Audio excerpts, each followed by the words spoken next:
Hello, my name is Jen and I'm in Group Monopoly. And today I'm going to talk to you about the interesting of the season 2. Marketing decisions are shaped by both the marketing environment and the consumer behavior, not only by the products or the prices. In Chapter 3, examine the marketing environment including microenvironment, data, and the macroenvironmental forces. That firm must monitor and adapt to these forces to remain competitive. And in Chapter 4, they focus on the consumer behavior and explain how cultural, social, personal, and psychological factors influence the consumer making the decision. So, in the objective three, that is analyzing the market environment. In learning objective 3.1, is explaining the microenvironment, which consists of the data closest to the company that directly affect its ability to create value for customer, and build strong relationship with the customer. So first is the company. First is the company itself. The marketing management work closely with the internal departments such as top management, finance, on the operation and accounting to ensure that marketing strategy and realistic and aligned with the company objective. For example, if the marketing team want to launch a premium product, but definitely the budget is limited or the operation cannot meet the product capacity, the marketing strategy may fall, and this highlights the importance of strong internal coordination in delivering the consumer value. Next is the supplier. So the supplier that whoever buy the sources needed to produce goods or the service. In modern marketing, companies often view suppliers as long-term strategic partner rather than just a simple cost controller. A good example is that the Apple, which rely on having on the key component supplier. Any disruption in Apple supply chain can delay the product launches, increase costs, and ultimately damage the customer trust. Next is the marketing intermediaries. Intermediary help firms promote, sell, and distribute product to final buyer. They include seller, logistics firms, marketing agency, and the financial intermediaries. For instance, Coca-Cola depends on the product and distributor to ensure that global product availability, while advertising agencies support consistent brand communication across different markets. Lastly, the competitor. Another important microenvironment is the competitor. That company must continually analyze the competitor's strategy in order to position their offering more effectively in the customer mind. For example, they can say that Samsung and Apple closely monitor each other pricing, products, feature, and promotional strategy.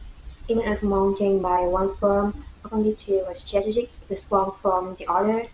This one is probably any group that have an actual potential interest in or impact on an organization's ability to achieve its objective. Major public include the financial public, mayor public, government public, citizen action public, local public, and the general public and the internal public. For example, mayor public and general public can strongly build a company image through new coverage and social media discussion. Therefore, the company must respond quickly and transparently to negative media report or public criticism in order to protect their brand reputation and the consumer trust. For not only the customer is the most important actor in the microenvironment. An entire marketing system is set to serve customer needs and build long-term relationships. According to marketing theory, customer can be classified into five main type market. That's consumer market, business market, reseller market, government market, and international market. For instance, Netflix they use consumer viewing as to personalized content recommendation, which enhance the consumer satisfaction, loyalty, and retention. This demonstrates that deep understanding of different types of customer market and the market able to firm to deliver superior value and achieve the sustainable competitive advantage. So, um, So now I'm going to talk about the demographic environment. Basically, this is about how people life and characteristics are changing, and these changes directly affect marketing decisions. To begin with, age and life stage matter, even though most consumers care about quality, taste priority are different. For example, younger consumers are usually attracted to trends and new experience, while older consumers focus more on health and safety. Because of this, companies need to clearly divide their target consumer and adjust their product and marketing message accordingly. In addition, family structure and lifestyle are changing. Today, there are more single households and busy lifestyle, so many consumers prefer convenient options like eating out or ordering food. As a result, businesses focus more on convenient product and experience-based service. Finally, changes in work pattern, such as remote work and difference in location, mean consumers shop differently. Therefore, marketers need to use flexible distribution channels and communicate transparency to match diverse and informed consumers. I will move to economic environment, which focuses on how consumers spend their money. During economic uncertainty, consumers become more careful with their spending. They compare price, reduce unnecessary purchase, and priority essential needs. Because of this, companies often use promotion, discount, and bundle deal to encourage customers to buy. Moreover, value marketing has become more important. Consumers do not only choose the cheapest product, instead, they want something that's worth the money. If a product is too cheap, they may even doubt its quality. Therefore, companies emphasize quality, benefit, and credibility in their marketing communication. Lastly, different income level lead to different buying behavior. As a result, business segment the market and offer different product lines and price level to meet the needs of various customer groups. So now I will move to natural environments. It refers to natural resources and the physical environment that marketers depend on or affect through their activity. One important trend is the growing shortage of raw material, especially non-renewable resources like oil and coal. If these resources are overused, they can cause serious problems such as climate change, pollution, and higher energy price. Another major issue is increased pollution. Industrial activity, for example, chemical manufacturing, release pollution that contribute to smart acid rain and health problems. Because of this, government are becoming more involved in environmental regulation. As a result, many companies now focus on environmental sustainability, which means meeting current needs without harming future generation. For example, Nike integrates sustainability into its value chain by creating high-performance products with lower environmental impact. Moving on to the technological environment. Technological is one of the most powerful force shaping marketing today. It creates new technologies, product, and market opportunity. Well, many companies now use technologies like RFID to improve customer experience. For instance, Disney uses RFID magic bands that allow visitors to enter park, make purchase, and access hotel rooms easily. Overall, both nature and technological environment trends force companies to innovate, adapt, and make more responsible marketing decisions. So now it's my turn to talk about the learning objective 3.4, which is about the political and social environment. So as we all know, the marketing decisions are strongly affected by developments in the political environment. The political environment consists of laws, government agencies, and pressure groups that influence or limit various organizations and individuals in a given society. So government develop public policy to guide commerce, sets of laws and regulations that limit business for the good of society as a whole. So the first is the legislation. Business legislation has been enacted for a number of reasons. The first is to protect companies from each other. For example, a company is not allowed to produce counterfeit goods that imitate a competitor's products. The second purpose is to protect consumers from unfair business practices.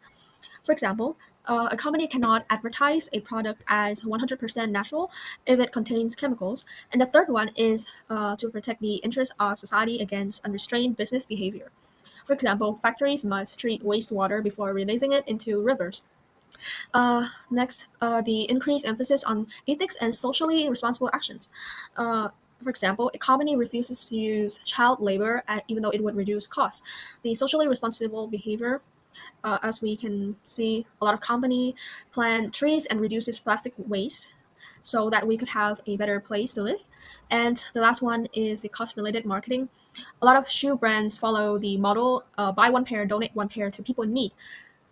So next, we're going to move on to the learning objective 3.5, the responding to the marketing environment. So the Learning Objective 3.5 explains how companies respond to the marketing environment, which consists largely of uncontrollable forces. These forces include economic conditions, technological change, social trends, political regulations, and cultural shifts.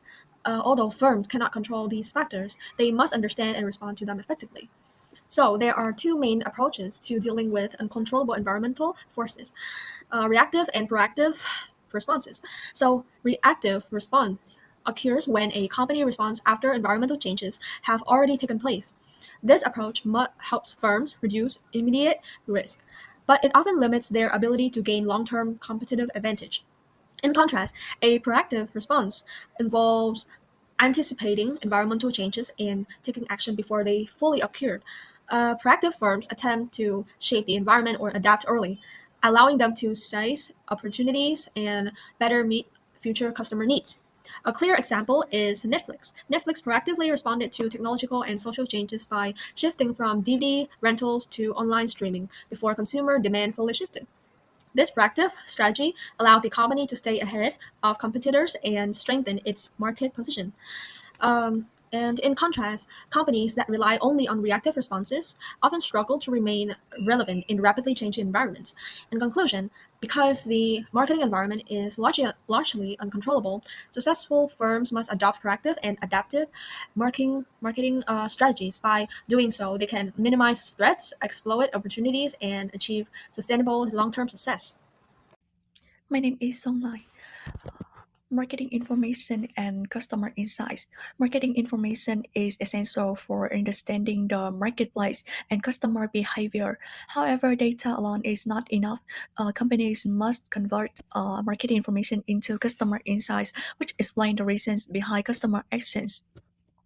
Customer insight focus on motivations, needs, and perceptions. They are difficult to obtain because customers often can't clearly explain why they make certain decisions. Despite this, customer insights are highly valuable because they support better marketing decisions and help firms create customer value. For example, Netflix analyze customer viewing behavior to understand preference rather than relying only on view counts. This insight allowed the company to personalize recommendation and develop content that better match customer interest. Marketing Information System (MIS). A marketing information system is a system of people and procedure used to assess information needs, develop required information, and help managers make effective marketing decisions.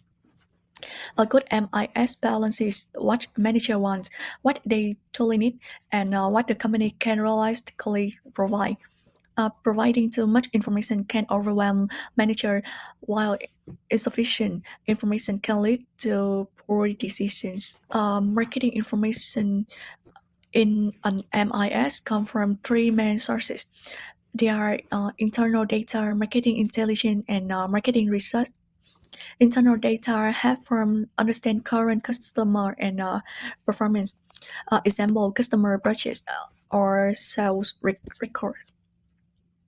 Marketing intelligence provides information about competitors and market trend. Example is feedback on social media or review platforms. And the last one is marketing research. Marketing research is conducted to solve specific marketing problems. For example, surveys or new products concept tests.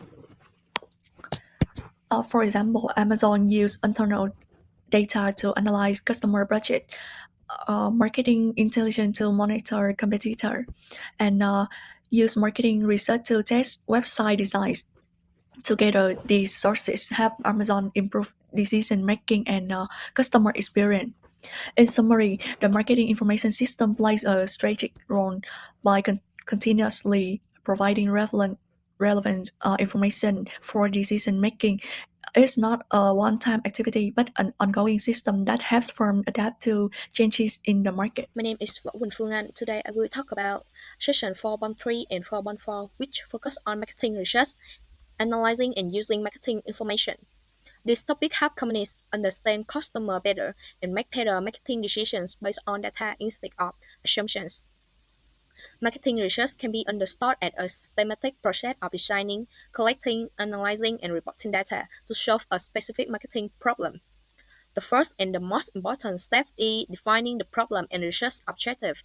If the problem is defined incorrectly, even the best data will not be useful.